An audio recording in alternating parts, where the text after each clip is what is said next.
आपका अपने गणित इंस्टीट्यूट में स्वागत करता हूं। आइए दोस्तों, हम लोग मैथ की एक महत्वपूर्ण क्लास देखेंगे, नंबर ऑफ फैक्टर।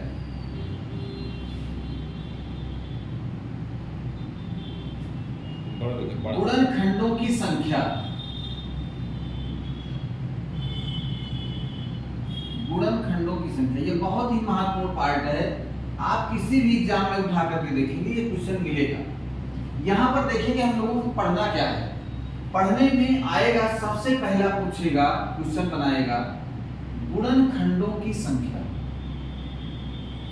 गुणनखंडों की संख्या पहला होगा नंबर ऑफ फैक्टर। पहला पार्ट जो होगा नंबर ऑफ फैक्टर। दूसरा यहां से जो क्वेश्चन बनाएगा, यहां पूछेगा समगुणनखंडों की संख्या। समगुणनखंडों की संख्या यानी यहां पूछेगा number of even factor. Number of even factor. अगला देखेंगे इसी क्रम में, अगला जो होगा हमारा यहीं पर विषम गुणनखंडों की संख्या। विषम गुणनखंडों की संख्या। Number of odd factor. चौथा पार्ट जो हम पढ़ेंगे वो होगा अभाज्य गुणनखंडों की संख्या। ध्यान देंगे, यूपीएसआई और यूपीपी में विगत वर्षों में क्वेश्चन पूछा गया है। आप सेट पेपर उठा करके देखेंगे, आपको वहां मिलेगा number of prime factor. Number of prime factors. अब हम एक एक की बात करते चलेंगे। जैसे यहां से हम देखेंगे गुणनखंडों की संख्या। गुणनखंडों की संख्या पूछे, जैसे मान लीजिए दे दिया उसने 200 के गुणनखंडों की संख्या हमें बताना। गुणनखंडों की संख्या।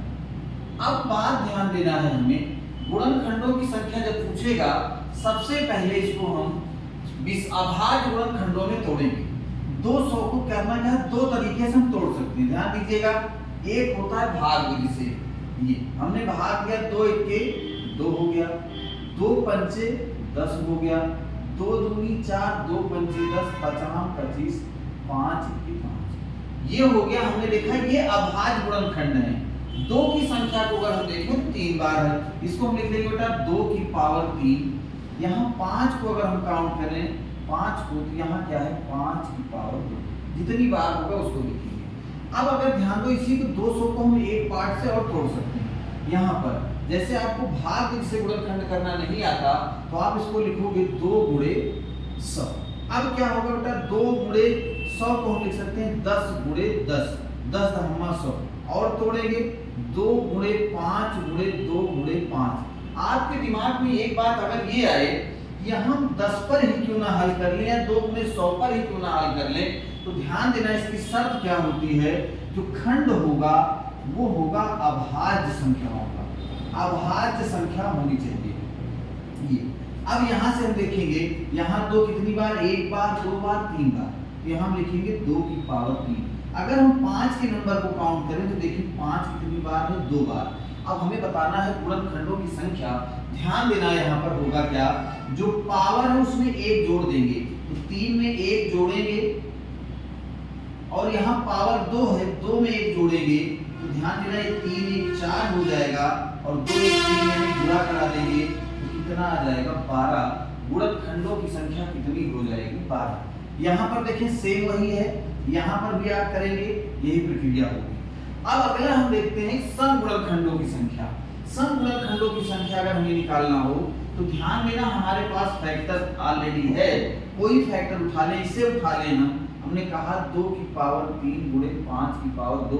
हम दूसरा पार्ट देख रहे हैं, समगुणनखंडों की संख्या। शर्त को ध्यान देना है कि जो 2 की पावर होगी, यहाँ पर हमने घात में 1 जोड़ा है, यहाँ पर 2 की घात में कोई परिवर्तन नहीं करेंगे, जैसे रहेगा ऐट इज इसको हम उतार लेंगे। लेकिन यहाँ जो है हम क्या करेंगे, 2 है, 2 में 1 जोड़ेंगे, 3 आएगा, यानी 3 त्रिका 9। अब ध्यान देना, गुणनखंडों की संख्या कितनी आई है 12, जबकि समगुणनखंडों की संख्या कितनी आई है 9। यही हम बात करें बेटा विषम गुणनखंडों की संख्या। विषम गुणनखंडों की संख्या में 2 को हम गायब कर देंगे, 2 नहीं होगा। ध्यान देना 2 की पावर 3 गुणे 5 की पावर 2 है, इसको हम क्या करते हैं, कट करते हैं। यहाँ क्या है, आइडेंटिटी करेंगे, 5 की पावर 2 है, इसमें 1 जोड़ेंगे कितना आएगा, 3। ये क्या हो जाएगा हमारा, हमने देखा विषम गुणनखंडों की संख्या हो गई। अगला पार्ट यहीं पर है हमारा अभाज्य गुणनखंडों की संख्या। क्या है, अभाज्य गुणनखंडों की संख्या। हम आएंगे गुणनखंड पर, क्या है बेटा 2 की पावर 3 गुणे 5 की पावर 2। अभाज्य गुणनखंडों में कुछ नहीं करना, केवल घातों को जोड़ लेना है बस। यहाँ क्या हो जाएगा, 3 + 2 5 हो जाएगा, ये आंसर। अच्छा, दूसरा तरीका जानना चाहो अभाज्य गुणनखंडों की संख्या निकालने के लिए, तो एक तरीका हमने ये बताया, दूसरा यहीं आकर के आप काउंट कर लोगे 1 2 3 4 5। यहाँ से आपको कुछ करने की जरूरत नहीं है, क्योंकि ये अभाज्य गुणनखंडों के रूप में हमने तोड़ा था। ये था, हमने देखा था नंबर ऑफ फैक्टर, गुणनखंडों की संख्या। 100% यहाँ से क्वेश्चन बनाया जाएगा। आप लोग देख रहे हैं यहाँ पर YouTube का वीडियो, अगर ये लाइव देख रहे हैं, अगर आप ऑफलाइन क्लास लेना चाहते हैं तो आप कणिका इंस्टीट्यूट ज्वाइन करिए, जो आपको गोमती हॉस्पिटल के बगल फैमिली मार्ट के नीचे मिलेगी। धन्यवाद।